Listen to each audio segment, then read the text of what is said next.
লক্ষ্যে education policy এনে আদানি আম্বানিদের হাতে রাজ্য সরকার সহ কেন্দ্র সরকার স্কুলগুলোকে তুলে দিতে চাইছে।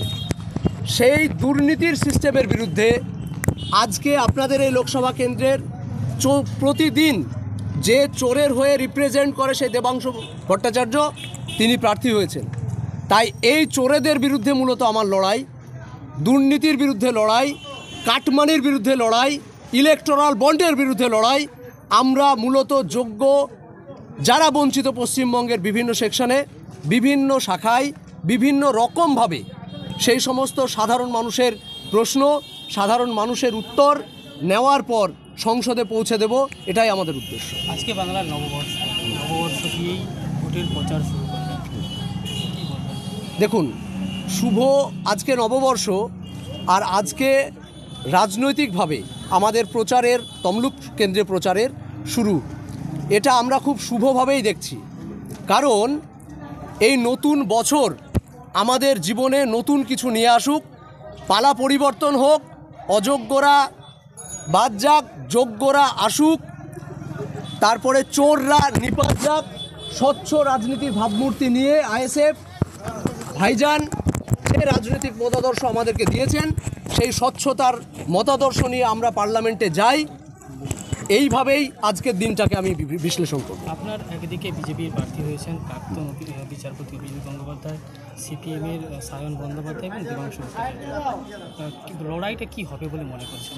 দেখুন, আমি একজন বঞ্চিত চাকরি প্রার্থী, একদম আমি এই অর্থে বললাম আজকে এই তমলুকে দাঁড়িয়ে একটাই কারণে, কারণ আমাকে যারা বঞ্চিত করেছে তারা আমার বিরুদ্ধে।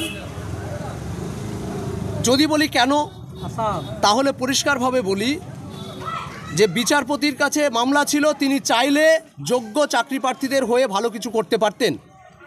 শুধুমাত্র অযোগ্যদেরকে সিবিআই ইনভেস্টিগেশনের ফলে আইডেন্টিফাই হয়েছে, এখনও পর্যন্ত তারা কিন্তু বহাল তবিয়তে চাকরি করছে। অথচ তিনি মানুষের কাছে অন্য একটা রূপ ধারণ করেছেন, রাজনৈতিক মতাদর্শ পরিবর্তন করে বিচারপতির আসন ছেড়ে, ভগবানের আসন ছেড়ে তিনি রাজনীতিতে এসেছেন। অপরদিকে আমাদের চাকরিগুলো যারা, যে তৃণমূল সরকার, যে দুর্নীতিগ্রস্ত পিসি ভাইপো চুরি করে খোলা বাজারে বিক্রি করেছে, সেই দলের মুখপাত্র আমার বিরুদ্ধে প্রার্থী হয়েছে। আর অন্যদিকে যদি বলতে যাই, তালপাতার সেপাই সিপিএমের আইনজীবী, যিনি নিজেকে বলছেন যে আমি নাকি চোর ধরেছি। তো চোর ধরা বা চোরদের বিরুদ্ধে যে লড়াইটা হয়েছিল, সেখানে যদি আমি ওনার ব্যক্তিগতভাবে পারফরমেন্স বিচার করি, জিরো ছাড়া আর কিছুই দিতে পারবো না। কারণ একটাই, উনি আজও পর্যন্ত আমাদের কোনো দুর্নীতির মামলার সঙ্গে কোনো রকম কোনো সম্পর্ক নেই। তাহলে যারা এসেছেন প্রত্যেকেই কিন্তু ফেকধারী, আর যারা এই ফেকধারী যারা ছিল, যারা এই বিভিন্ন ফতোয়া পড়েছিল, পড়ে থাকার কারণে আমাদেরকে বঞ্চিত করেছে, আমি মূলত সেই বঞ্চনার চাকরি প্রার্থী হিসাবে, বঞ্চনার প্রতীক হিসাবে, পশ্চিমবঙ্গের বঞ্চিত মানুষের কণ্ঠস্বর হিসাবে তমলুক কেন্দ্রে এসেছি। দেখুন, রায় মানুষ দেবে, গণতন্ত্রের শেষ কথা বলে মানুষ।